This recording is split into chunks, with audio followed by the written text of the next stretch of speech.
आइए करते हैं बातचीत। आपको पढ़ाए थे बालकृष्ण भट्ट का जीवनी, जो क्लास 12th में बहुत पूछा जाता है।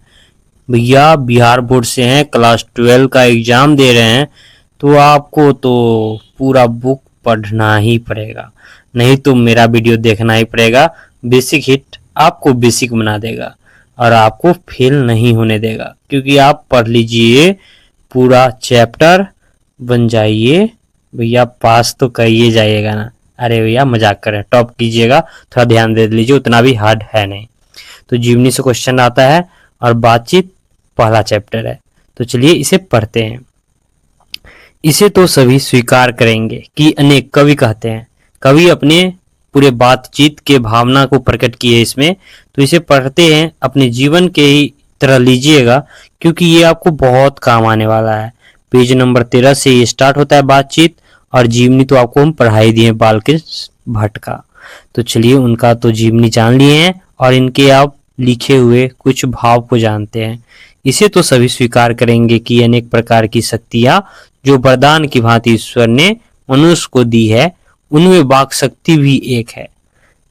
बालकृष्ण भट्ट जी बोले हैं कि बातचीत में वाक शक्ति बहुत बहुत मायने रखता है दोस्तों, क्योंकि आप तो जानते ही हैं बिना बातचीत का कुछ नहीं हो सकता है।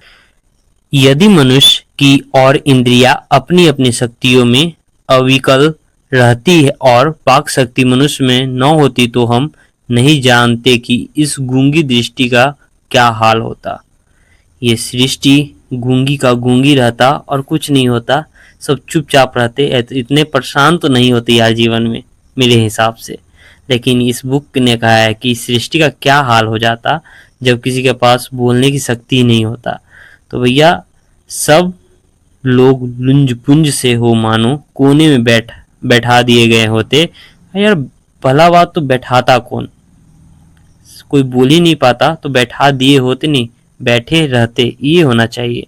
लेकिन चलिए इसमें खामियां नहीं निकालते हैं, इस चैप्टर से पूछते हैं। इसमें खामियां निकालिएगा तो आप लाइन से भटक जाइएगा, तो लाइन से नहीं भटकिए, सीधे इनके टॉपिक पे चलते हैं।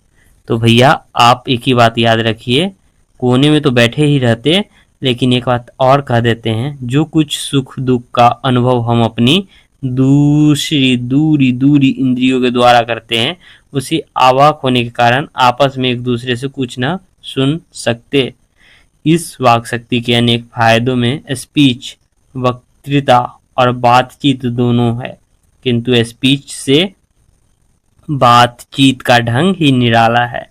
बातचीत में वक्ता को नाज नखरा जाहिर करने का मौका नहीं दिया जाता है कि वह बड़े अंदाज से गिन गिन कर पांव रखता हुआ पुलपिट पर जा खड़ा हो और पुण्य वाचन या नांदी पाठ की भांति घड़ियों तक साहबान, मजलिस, चेयरमैन, लेडीज एवं जेंटिलमैन को बहुत सी स्तुति करे, करावे और तब किसी तरह वक्तृता का आरंभ करे। दोस्तों आप अभी बातचीत के अभी शुरू के अध्याय में हैं, बोर तो हो रहे होंगे, लेकिन पढ़ना पड़ेगा लाइफ में, क्या कर सकते हैं, पास जो करना है। 12th के स्टूडेंट तो बिहार बोर्ड वालों संभल जाओ, ये तो कुछ नहीं है, अभी तो और चैप्टर है। वैसे गेस पेपर भी पढ़ सकते हो, लेकिन ये पढ़ लीजिएगा तो आगे भी काम देगा।